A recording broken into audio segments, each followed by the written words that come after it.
दरखास्त है, इफ्तार का वक्त होने आ रहा है, करीब है, आ जाओ जल्दी अंदर आ जाइए। जहां इफ्तारी का इंतजाम किया गया वहां आकर बैठ जाएं।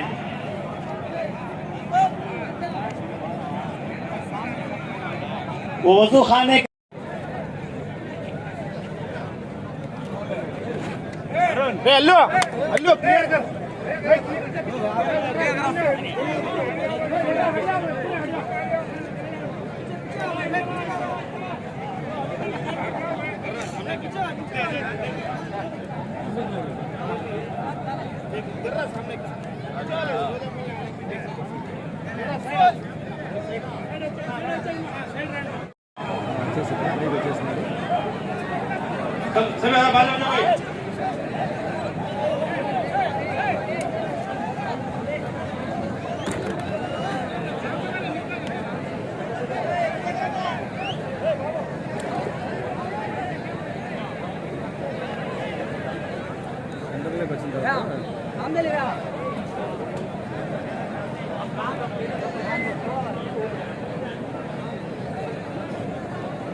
सर को भिजवाने दो।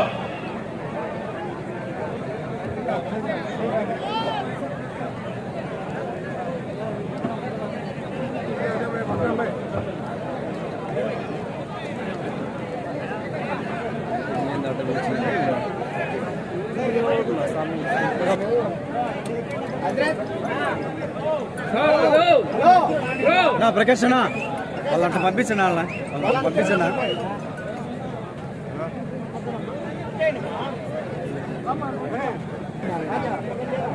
సార్.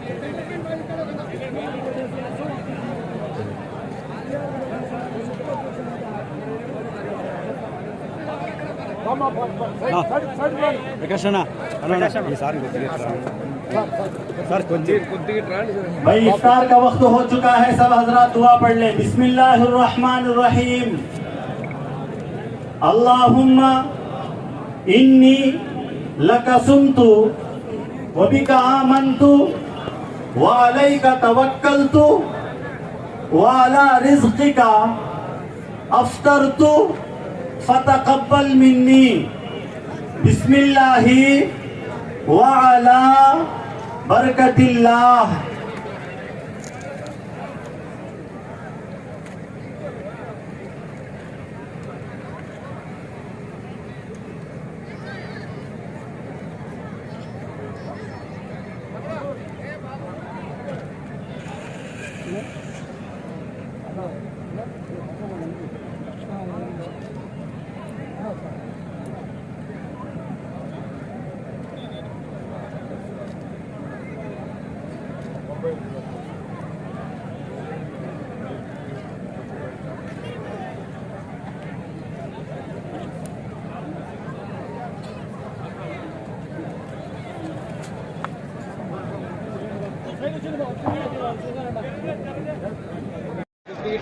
भाई इफ्तार का वक्त हो चुका है, सब हजरात दुआ पढ़ ले। बिस्मिल्लाहिर्रहमानिर्रहीम। अल्लाहुम्मा इन्नी लका सुमतु व बिका आमन्तु व अलैका तवक्कलतु व अला रिज़्क़िका अफ्तरतु फतक़ब्बल मिन्नी। बिस्मिल्लाहि व अला बरकतिल्लाह।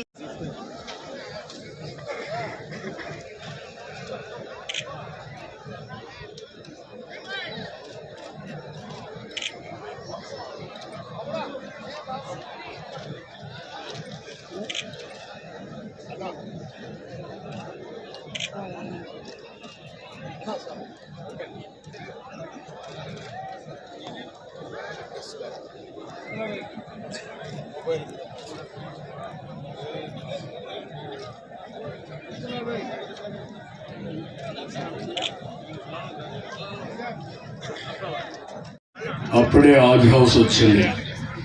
అప్పుడే మీరు చూస్తే ఫైనాన్స్ కార్పొరేషన్ పెట్టడం కానీ, తర్వాత నేను ఉర్దూను రెండో భాష కింద 13 జిల్లాల్లో డిక్లేర్ చేయడం కానీ అనేక విధాలుగా మైనారిటీ సంక్షేమానికి నిర్ణయాలు చేశాం. 2014-19లో కూడా మీరు ఒక్కసారి ఆలోచిస్తే 1-2 కార్యక్రమాలు కాదు. కడప, విజయవాడలో ఆది హౌస్లు కట్టాం. కర్నూలులో ఉర్దూ యూనివర్సిటీ పెట్టాం. అదే సమయంలో ఎవరైతే మౌజంలో ఇమాములు ఉన్నారో దేశంలోనే ఫస్ట్ టైం పారితోషికం ఇవ్వడం, ఆందోళన ఇవ్వడం ఒక్క తెలుగుదేశం గవర్నమెంట్ లోనే జరిగింది. అది కూడా నేను ఆ రోజు నిర్ణయం చేశాను. అదే కాకుండా రంజాన్ తోఫా ఇచ్చాం. రంజాన్ తోఫా రోజున రంజాన్ సందర్భంలో ఏ పేద ముస్లిం కూడా ఇబ్బంది పడకూడదని ప్రత్యేకంగా అనేక కానుకలతో ఒక తోఫా ఇచ్చాం. ఇవే కాకుండా మీరు చూస్తే ఎక్కడ కూడా మైనారిటీస్ హక్కులకు ఎక్కడా భంగం కలగలేదు, రక్షణకు ఎక్కడా లోటు లేకుండా చేసిన పార్టీ తెలుగుదేశం పార్టీ. అందరి అభివృద్ధి కోసం ముందుకు పోతున్నాం. నేను ఒకటే మిమ్మల్ని కోరుతున్నా, ఈరోజు ఈ దీక్ష సందర్భంగా భవిష్యత్తులో కూడా నేను ఒకటే ఆలోచించాం. ఈరోజు జనసేన, అటు బీజేపీ, తెలుగుదేశం ముగ్గురు కూడా కలిసి ఎన్డీఏలో ఉన్నప్పటికీ మీ హక్కులు కానీ మీకు సమస్యలు లేకుండా చేసే బాధ్యత తెలుగుదేశం పార్టీ తీసుకుంటాం. మా ముగ్గురి కలయిక కూడా మీరు ఒక్కసారి ఆలోచించుకోవాల్సింది. ఈ రాష్ట్రం 5 సంవత్సరాల్లో తిరిగి కోలుకోలేనంత నష్టపోయాం. ఓసారి బాధ ఆవేదన ఇస్తుంది. ఇలాంటి సందర్భంలో మీరు చూస్తే కర్నూలు నంద్యాలలో అబ్దుల్ సలాం ఎన్ని వేధింపులు పెట్టాలో అన్ని వేధింపులు పెడితే కడాన బతకలేక బతుకు మీద ఆశ చాలించుకుని ఆయన రోజు ఆయన భార్య 2 పిల్లలు రైల్వే కిందన పడి పిల్లల్ని రైల్వే ట్రాక్ కట్టేసి బలవంత మరణం చేసుకునే పరిస్థితి వచ్చారు. ఇలాంటి ఒకటి కాదు, అనేక మైనారిటీస్ కు ప్రత్యేకంగా ముస్లింలు జరిగే పరిస్థితి వచ్చింది. నేను మళ్ళా మిగిలిన విషయాలని పబ్లిక్ మీటింగ్ లో మాట్లాడతాను. నేను ఎక్కువ రాజకీయాలు మాట్లాడడం కరెక్ట్ కాదు. ఒకటే నేను మిమ్మల్ని కోరుతున్నా, ఈ రంజాన్ మాసంలో మిమ్మల్ని అందరినీ కూడా ఎదుగుతే నేను ఈ రోజు పనిచేసేది ఒక వర్గానికో, ఒక కులానికో, ఒక ప్రాంతానికి కాదు. అందరి వ్యక్తి నేను అందరికీ న్యాయం జరగడం కోసం, అందరి అభివృద్ధి కోసం పనిచేస్తాను. నన్ను ఆశీర్వదించమని మరొకసారి మనందరినీ కోరుకుంటూ ఆశీర్వదిస్తారని ప్రార్థిస్తూ అందరికీ నమస్కారాలు.